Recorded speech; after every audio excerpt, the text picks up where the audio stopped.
Hello friend, अस्सलाम वालेकुम। Welcome to a new topic. Friend, आज का जो टॉपिक है वो इंतहाई इम्पोर्टेंट है। तो आज के टॉपिक में हम डिस्कस करेंगे कि difference between one way slab and to way slab. One way slab क्या होता है, टू वे स्लेब क्या होता है, ये आज का हमारा टॉपिक है। तो फ्रेंड, चैनल का जो नाम है वो प्रोग्रेस थ्रू टेक्नोलॉजी है।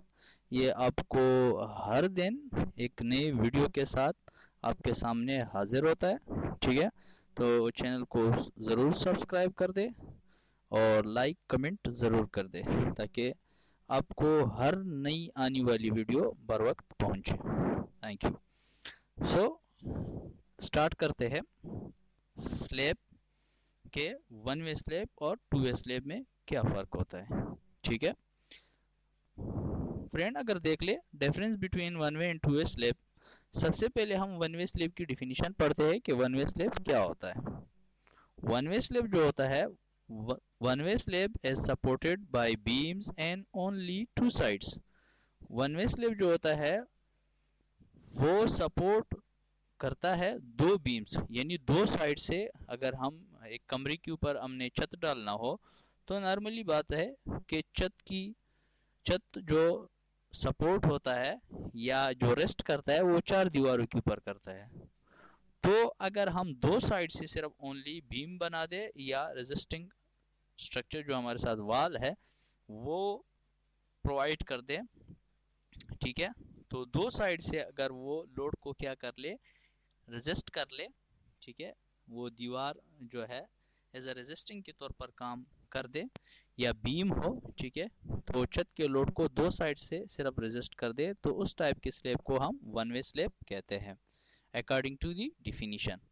So the ratio of longer span panel mean length, इसका जो स्लेब जो है वो हमारे साथ अगर उसकी लेंथ एल से डिनोट कर दे, यानी लंबाई जो इसकी है, और टू शटर स्पैन पैनल जो है ब्रेथ जो है वो बी से डिनोट कर दे। कमरे की लेंथ है वो एल से डिनोट हमने किया और कमरे की जो ब्रेथ है वो हमने बी से डिनोट कर दिया। As equal or greater than two means अगर हम लेंथ को कमरे की लेंथ को कमरे की ब्रेथ के ऊपर डिवाइड कर दे, उसका जवाब ग्रेटर आ जाए, यानी उसका जो जवाब आ जाए दो से ज़्यादा आ जाए या दो के बराबर आ जाए, तो उस टाइप के स्लेब को हम वन वे स्लेब कहते हैं।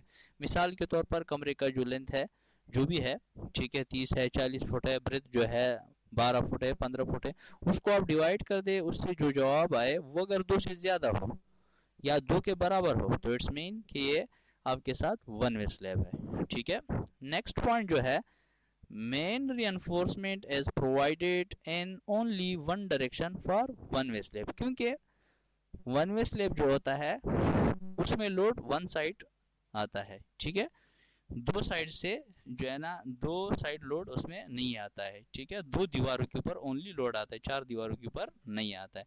सो इसलिए हम वन साइड रियनफोर्समेंट हम प्रोवाइड करते हैं जो मेन रियनफोर्समेंट होते हैं। अब डायग्राम में थोड़ा सा देखते हैं।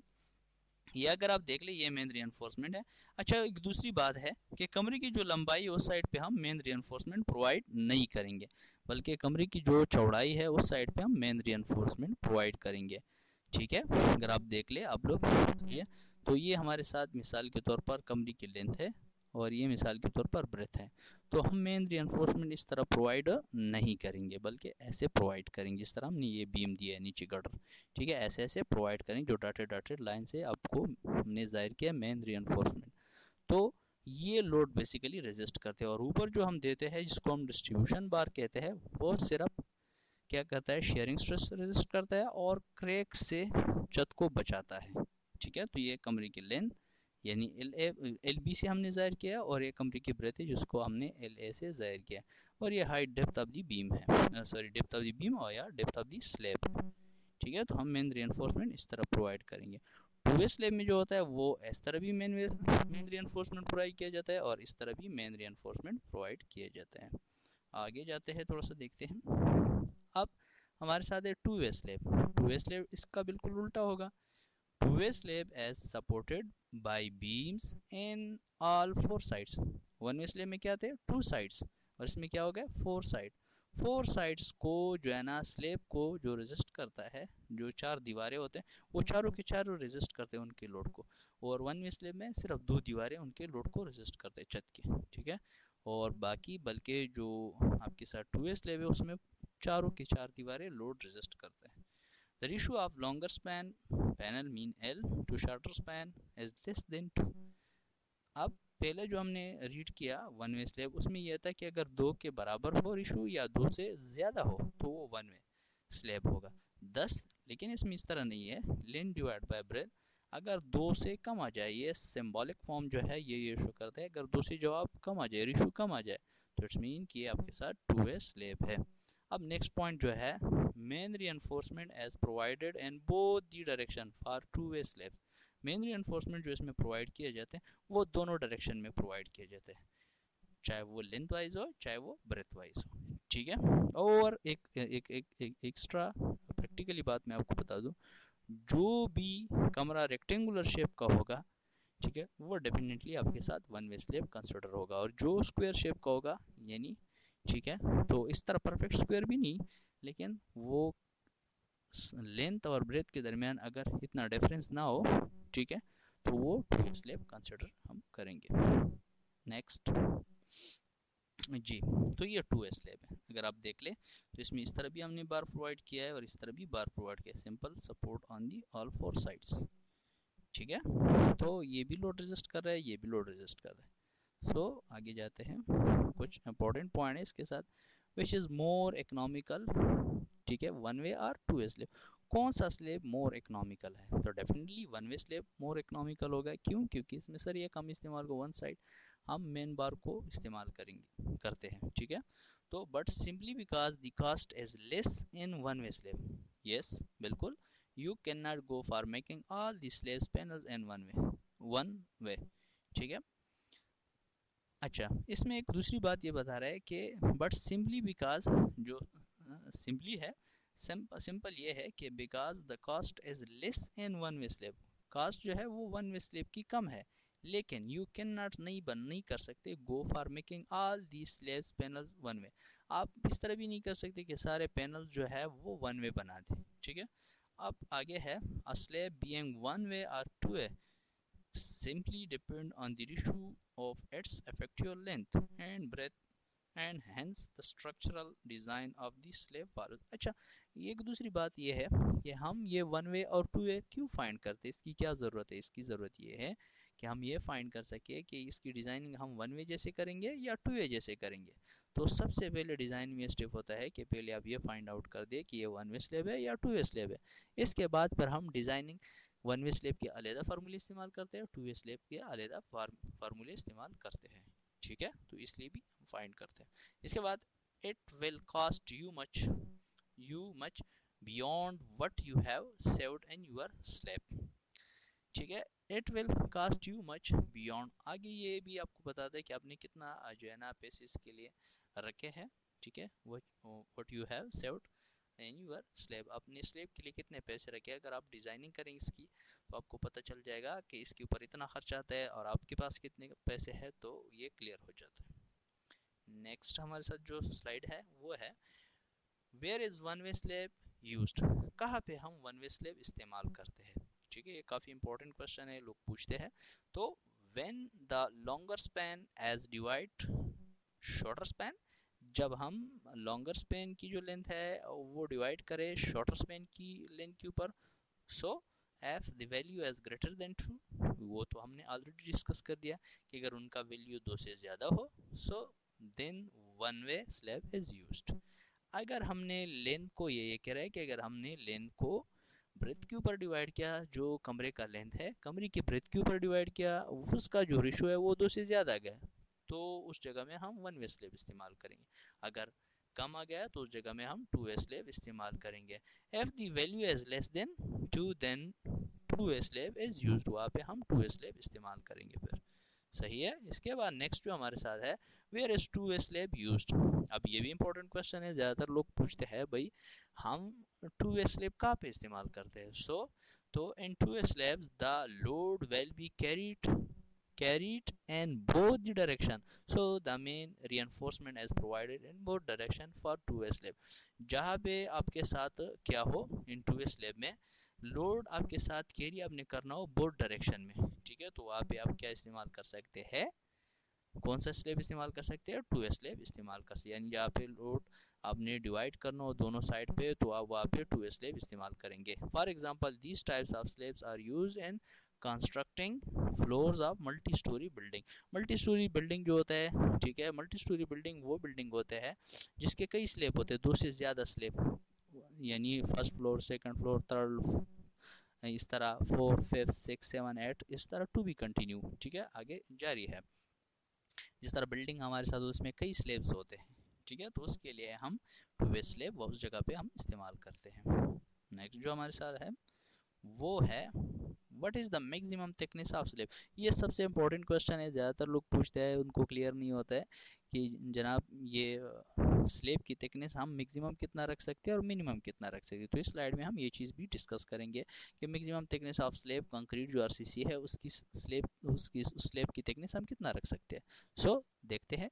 Standard concrete floor slab thickness in residential construction is 4 inch. जो हमारे साथ रिहायशी इमारत है, ठीक है, घर है, तो उनके लिए तो रिकमेंड किया गया है कि 4 इंच रखें आप, या लेकिन ये कांस्टेंट नहीं है। ये आपको एक मैं आपको बता दूं कि ये फिक्स वैल्यू नहीं है कि आप हर स्लेब के लिए 4 इंच रखें। इसके लिए प्रॉपर डिज़ाइन किया जाता है, आरसीसी डिज़ाइनिंग की जाती है, जिसको हम आरसीडी डिज़ाइन कहते हैं, कंक्रीट डिज़ाइन की जाता है, किया जाता है। इसके बाद इस डिसाइड किया जाता है कि 4 इंच रखे, 5 रखे या 6 रखे। लेकिन लेकिन लेकिन ज़्यादातर जो है ना 4 इंच जो है ना रखा जाता है आरसीसी छत का जो थिकनेस है।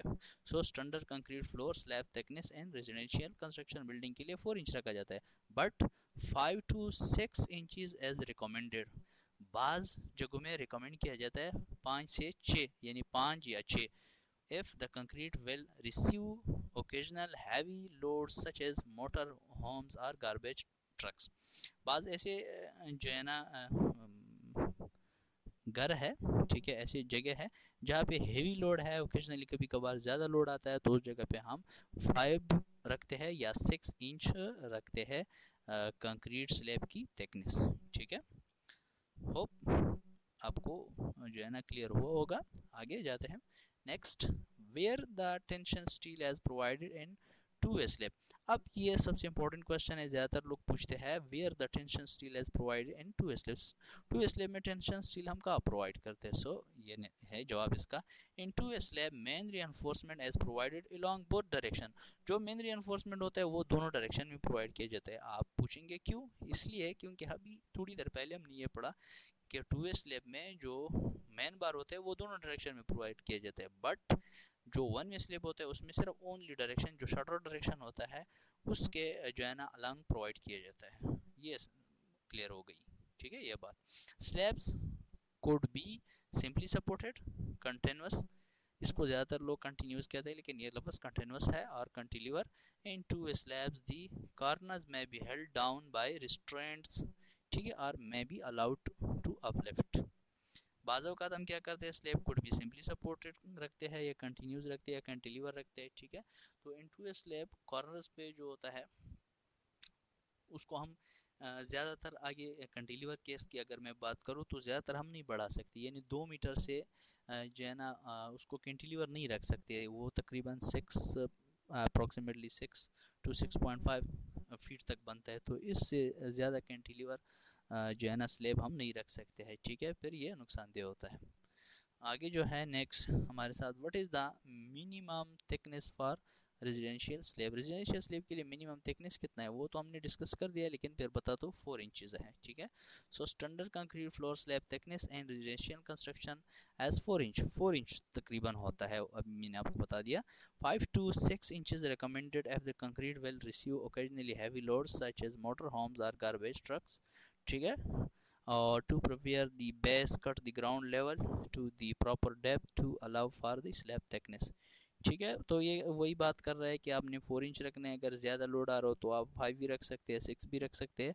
और साथ में जो है ना प्रॉपर आपने एक्सकेवेशन करना है, प्रॉपर ग्राउंड की कटअप करना है, प्रॉपर आपने जो है ना विड्थ देना है फाउंडेशन को, तो ये सही है। ठीक है, इससे ज़्यादा आप जो है ना अगर रखना चाहते हैं तो रख सकते हैं, लेकिन कॉस्ट ज़्यादा आएगा जी। Why we use extra bar in slab, extra bar हम क्यों इस्तेमाल करते हैं स्लेब में? सो देखते हैं। The rebar keeps the concrete from flexing thereby making it strong. जो ज़्यादातर होता है कंक्रीट में हम बार क्यों इस्तेमाल करते हैं? तो फ्लेक्सिबिलिटी फ़ायदा करने के लिए। सो इसलिए जब कंक्रीट में फ्लेक्सिबिलिटी हो तो वो स्ट्रॉन्ग होगा।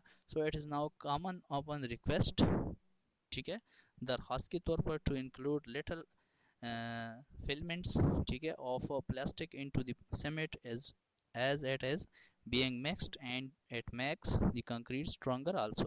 ठीक है, आप इस तरह कर सकते हैं। एक्स्ट्रा बार अगर आप इस्तेमाल करेंगे, और एक्स्ट्रा बार कहाँ पे इस्तेमाल किया जाता है? जो क्रैंक बार होता है, जो बेंट बार इसको हम कहते हैं, उसके नीचे इस्तेमाल किया जाता है। ये स्ट्रक्चर को मजबूत करता है, और उस जो स्ट्रक्चर का जो आपके साथ ढांचा होता है, ठीक है, उसको मजबूत करता है, और साथ में जो है ना एक्स्ट्रा जो है ना क्या करता है, एक्स्ट्रा स्ट्रेंथ प्रोवाइड करता है स्लेब को। तो ये ज़रूरी है, बाज़ जगहों पे इस्तेमाल किया जाता है एक्स्ट्रा बार का। ठीक है, इस्तेमाल काफ़ी ज़्यादा है, बाज़ जगहों पे इसका इस्तेमाल काफ़ी ज़्यादा। वो खैर बार डिस्कस करेंगे, ये तो डिज़ाइनिंग है, लेकिन ये हमारी इनिशियल चीज़ें हैं।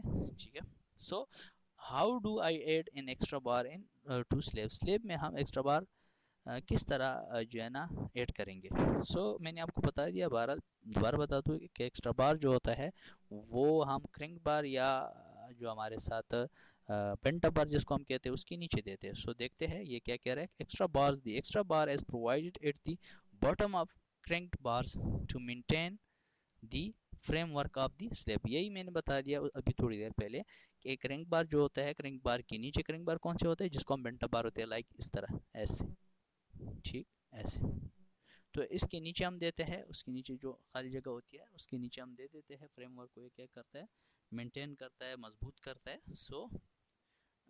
अच्छा, the length of extra bar is L/4। अब L/4 क्या है ये मैं डिटेल से आपको समझाऊंगा। जहाँ पे जो हमारे साथ बार है, क्रैंक बार, उसको हम बेंट अप करते हैं कॉर्नर से L/4 डिस्टेंस तक। L/4 मीन इसकी लेंथ को आप 4 के ऊपर डिवाइड करें, जो लेंथ आ रहा है उसको कॉर्नर से लेकर उस जगह तक आपने बेंड करना होगा, फिर स्ट्रेट करना होगा, फिर आपने 45 डिग्री एंगल देना होगा, फिर अप करना होगा। ये बेंड क्यों करते हैं, नीचे क्यों करते हैं, ऊपर क्यों करते हैं? ये इसलिए करते हैं ताकि ये जो है ना नेगेटिव और पॉजिटिव बेंडिंग मोमेंट दोनों को रेजिस्ट कर सके। ठीक है, so deduct the cover for finding length of bar, compute the total weight of steel required for slab reinforcement. आप मालूम कर दें, ठीक है, L/4 की जगह पे भी आपने जो एक्स्ट्रा बार दिया है वो भी कैलकुलेट कर दे, क्रैंक बार भी कैलकुलेट कर दे, और मेन बार जो डिस्ट्रीब्यूशन बार सारे वेट कैलकुलेट कर दे। इसके बाद टोटल वेट भी आप मालूम कर सकते हैं। ठीक है, ये कह रहा है। नेक्स्ट हमारे साथ wire reinforcement is provide in top layer of slab. आप टॉप लेयर में जो है ना हम रीइंफोर्समेंट क्यों प्रोवाइड करते हैं, इसका क्या वजह है? डिस्ट्रीब्यूशन बार की बात कर रहा है। ठीक है, तो distribution bars placed on top of the main bars के ऊपर ये होते हैं। इसका डाई भी कम होता है, इसकी स्पेसिंग भी आप इस तरह कहते कि ज़्यादा होता है as compare to main bar की, क्योंकि ये लोड डिस्ट्रीब्यूट करता है। So main reinforcement bars are used to transfer the bending moment.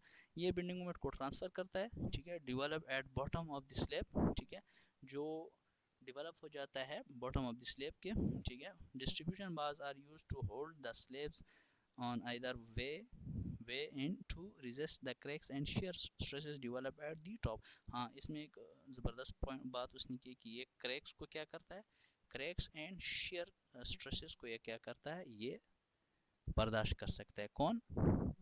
ठीक है, वो डिस्ट्रीब्यूशन बार की बात करें कि डिस्ट्रीब्यूशन बार हम इसलिए ऊपर देते हैं कि ये जो है ना एक थर्मल जो स्ट्रेसेस उसको भी रेजिस्ट करता है, शेयर स्ट्रेसेस को भी रेजिस्ट कर सकते हैं, और क्रैक्स से भी बचाता है स्लैब को। ठीक है, नेक्स्ट हमारे साथ है what is the minimum lip length. Lip length क्या होता है?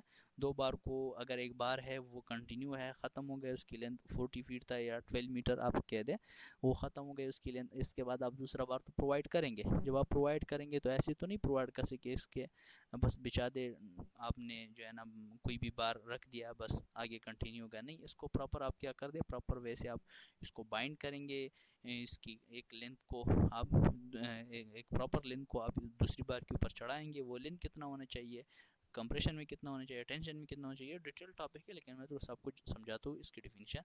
This amount of overlapping between two bars is called lip length. दो बार को अगर एक दूसरे के ऊपर चढ़ाए तो उसको क्या कहा जाता है, ओवरलैपिंग कहा जाता है। ठीक है, लिप लेंथ कितना होना चाहिए, अब lapping as usually done where minimum bending stress is encounter, जहाँ पे मिनिमम बेंडिंग मोमेंट हो वहाँ पे आप ओवरलैपिंग देंगे। इसके कई उसूल है, वो मैं आपको बाद में नेक्स्ट वीडियो में इंशाल्लाह समझाऊंगा डिटेल से। In general lap length as 50D, ये 50D, 50 का मतलब 50 तो constant D diameter of the bar है जिसमें आप ओवरलैपिंग दे रहे हैं, उसकी डायमीटर को आप 50 से ज़रब दे दे, जो वैल्यू आ जाए उतनी लेंथ को आप एक बार को दूसरी बार के ऊपर चढ़ा दें, which means 50 times the bar diameter if both bars are of the same diameter, अगर दोनों सेम डायमीटर के बार हो। ठीक है, अगर चेंज हो तो उसकी अपनी उसूल है, वो खैर डिस्कस करेंगे नेक्स्ट टाइम। सो आगे क्या है, what is the maximum length of cantilever slab, cantilever slab की मैक्सिमम लेंथ कितना होना चाहिए, वो खैर बहरहाल मैंने आपको बता दिया ऊपर, लेकिन फिर बता दो कि 2 मीटर है। So the maximum length of cantilever slab should not be more than 2 metre और 6 to 6.5 फीट। 2 मीटर या 6 से 6.5 फीट से ज़्यादा कैंटिलीवर पोर्शन की लेंथ नहीं होनी चाहिए। So the thickness of slab should also satisfy span divide by effective depth ratio of 7 required for cantilever slab. आप इस तरह भी कर सकते हैं कि आप क्या कर ले कि थिकनेस ऑफ स्लैब जो है वो अगर आपने फाइंड आउट करना हो तो स्पेन को आप डिवाइड करें L/6 7 के ऊपर, तो आपके साथ डेप्थ आ जाएगी। सही है, तो डेप्थ भी आप फाइंड कर सकते हैं इस फार्मूले से जी। इसके अपने फार्मूले है, तो बहरहाल वो बाद में इस्तेमाल करेंगे जब टाइम आएगा। अब how long can concrete slab span, ठीक है, how long can concrete slab span, concrete slab जो है उसका स्पैन कितना हो सकता है, ठीक है, कितना जो है ना लंबा हो सकता है। तो concrete slab is just wide beam, ये कंक्रीट स्लैब जो होता है वो जस्ट वाइड बीम की तरह होता है, बट स्लैब की जो थिकनेस होती है वो ज़्यादा होती है। ठीक है, ज़्यादा चौड़ा होता है और बीम कम चौड़ा होता है। Yes you can span slab over 10 metre, 10 metre तक आप रख सकते हैं स्पेन, ठीक है, slab over.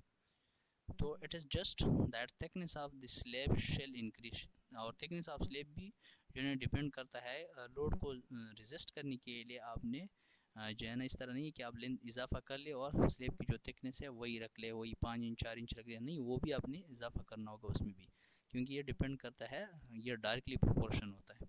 So the load applied on the structure plays a major role and determine the thickness of slab, एक मेजर रोल अप्लाई वो करता है, अप्लाई करता है जो आप थिकनेस ऑफ स्लैब फाइंड करते हो जी। Next, what is the maximum span between column, दो कॉलम के दरमियान मैक्सिमम स्पेन कितना होना चाहिए, span distance between two columns for the above columns set up a span of 5 meters is quite safe, काफ़ी सेफ है, 5 मीटर तक अगर आप स्पेन रख ले दो कॉलम के दरमियान तो ये काफ़ी सेफ है। On one use beams of size जो है वो कितना होना चाहिए, 9 इंच 12 इंच होनी चाहिए, 9/12 या 225 millimetre multiply by 300 millimetre with a slab thickness of 5 inch, slab thickness जब 5 इंच हो तो 125 मिलीमीटर तकरीबन बनता है। कास्ट एन M20 यानी M20 ग्रेड ऑफ कंक्रीट आपके साथ for span up to 5 meter तक आप रख सकते हैं जी। Next, how many floors can be built without pillars, कितने फ्लोर्स आप बना सकते हैं अगर आप पिलर ना दे दें, पिलर के बगैर। सो क्या कह रहे हैं, in the older areas of any city houses with 2 और even there even sorry 3 floors are commonly found built with no pillars। बहुत सारे बड़ी एरियाज में तकरीबन 3 फ्लोर तक जो है ना कह रहा है कि फाउंड हो गए, तलाश किए हैं, देखे गए हैं कि 3 फ्लोरों तक जो है ना बगैर पिलर के उसने बनाए हैं। So raising the house wall over the wall and floor over the floor so has been the most common method all over the world. ज़्यादातर ये तरीका है कि दीवार के ऊपर दीवार को कंटिन्यू रखे, ठीक है। हाँ, नेक्स्ट आगे जो है, thank you by PTT mean Progress Through Technology YouTube channel है। So the end thanks for watching by Progress Through Technology की तरफ से। So thank you.